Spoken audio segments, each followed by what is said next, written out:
The enduring images of the panzer formations of World War II are the famous battle tanks, the legendary Panthers and Tigers, which have become synonymous with the Wehrmacht.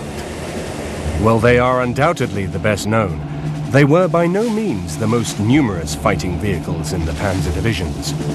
Every bit as important as these true tanks were their less celebrated cousins of the assault gun and tank destroyer formations.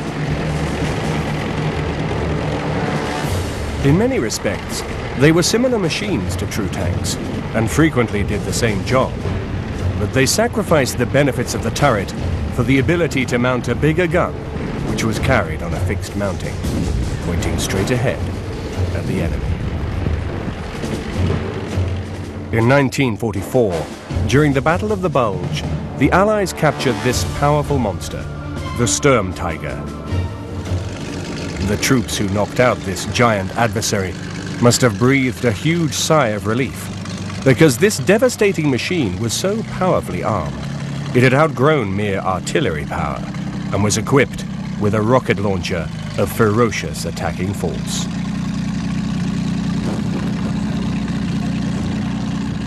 It was designed to attack even the strongest fortification. Due to the range limitations of its rocket launcher, the Sturmtiger had to get very close to its target to fire its payload. But it was so heavily armored that it was nearly impervious to any anti-tank gun on the battlefield. The Sturmtiger's role was to rumble right up to infantry bunkers or strongpoints and fire the rocket at almost point-blank range. Obviously, the chances of survival for its target were slim indeed. The enormous rockets it carried were so heavy, the vehicle needed its own crane to be able to load the shells. Once loaded, the inside of the tank was so cramped, it carried enough rounds for only 13 shots. But when it did fire, the results were devastating.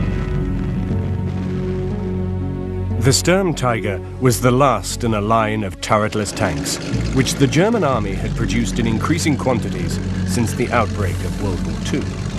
But this highly specialized vehicle was produced so late in the war that only 19 were manufactured before Germany finally surrendered. The idea was to fire an enormous shell with a sort of plunging round that would come whistling down out of heaven and whop whatever was underneath it good and hard. But really, a thing like that is a very specialist weapon and was probably, again, like many of the German developments of this time, more trouble than it was actually worth. The number of Sturmtigers may have been very limited, but other turretless tanks were used in huge numbers by the Germans. Like all successful inventions, they had been adapted and improved over the 9 years since their introduction. In that time, their numbers had grown, so that by 1945, they were among the most numerous fighting vehicles in the German army, and with good reason. Many German crews didn't like some of their own vehicles, which were too heavy, too slow, difficult to handle, had bad accommodation problems, had too low ammunition storages. You can have lists and lists of this kind of thing. It's almost a Darwinian process, you know, the survival of the fittest, as it were, the survival of the most suitable for the battlefield, the survival of that equipment which is workable and handleable and can be profitably and successfully used by the crews. Unfortunately, the first attempts to produce a specialist tank hunter favored the simple expedient of mounting a 4.7 centimeter anti-tank gun on the chassis of the tiny Panzer I. It was a failure. Although the 4.7 was more effective than the puny 3.7, which originally equipped the Panzer III, it was still feeble compared to the 75mm gun of a Russian T-34. In addition, the open fighting compartment gave only limited protection to the crew. Another problem was the instability of the top-heavy assembly. Frequently, these tank hunters simply toppled over.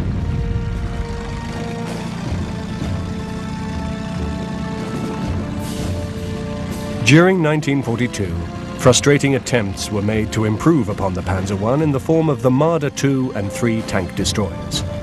These strange hybrids used the Panzer II chassis, the Czech 38T chassis, and sometimes even mounted a captured Russian 76mm anti-tank gun. They proved to be little more than an improvised stopgap in a steadily worsening situation on the Eastern Front. But they did go some way towards holding the advancing tide of Russian armour, while real tank killers could be developed. They discovered very early in 1941 that they didn't have anti-tank capability. They just didn't. So what they did, they improvised, and they took, as you know, the Czech 38T tank. It was a Czech tank built by Škoda, and stuck a captured Russian anti-tank guns on top of it. And that became, you know, the Marder 3. The first Marder was actually an anti-tank gun stuck on a French Lorraine chassis. Well, that wasn't much good. But you really had to do something very quick. And the strange thing is that that whole series of German vehicles produced on the chassis of the Czech 38T and the 38D became really very successful. Partly because the chassis and the suspension was very good, and partly because they put the right guns on it. And so when you've got machines like that, which in fact perform very well, whatever their hybrid origins, if they work in the field, that's fine.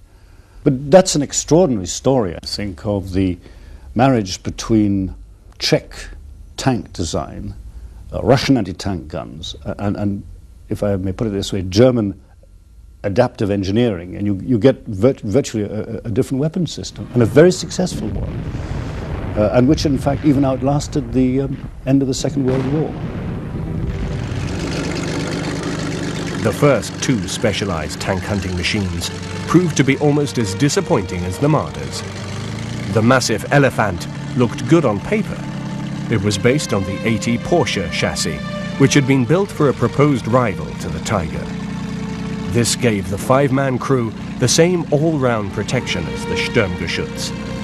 In addition, the Elephant was massively armoured and sported the deadly 88mm gun. It made a much heralded debut at the Battle of Kursk. Despite all the portents, the Elephant proved to be an unmitigated disaster. They needed vehicles to get out to the Eastern Front, and so what the German Army did was they welded on the back end of this big chassis a citadel, armored it, and put a big 88mm gun. What they failed to do, however, was put a machine gun on it, and so you had Russian infantry climbing aboard and burning the crews. Soviet tank hunting teams had a field day. The hapless crews inside the Elephant had no means of effective resistance against infantry, and 40 of the 80 Elephants deployed at Kursk were destroyed in the first 2 days of fighting. It wasn't everybody's favorite. It was very difficult to handle. It was a huge target itself. I mean, who wanted to be burned alive or blown to pieces in one of these things? So very rapidly, the German Ordnance Corps develops a machine gun that all you had to do was pop the hatch, stick this thing out, and it had a curved barrel. And you could hose the vehicle off with this curved barrel weapon. So a very innovative way to do things. The remaining machines were ignominiously withdrawn to be refitted with machine guns before being sent to Italy, where the survivors were destroyed in the battles following the Anzio landings. More effective in battle than the Elephant was the Nashorn or Rhinoceros. It also featured the fearsome 88mm gun, but inexplicably left the crew unprotected in an open fighting compartment. The high silhouette of the Nashorn made it an easy target, but nonetheless, nearly 500 were issued between 1943 and 1944. The Nashorn was the chassis of the Panzer IV that they took the turret off of and put not so well armored, but a citadel on the back of that, and they also put an 88mm gun on that. And the idea was, of course, to pick off the Russian tanks at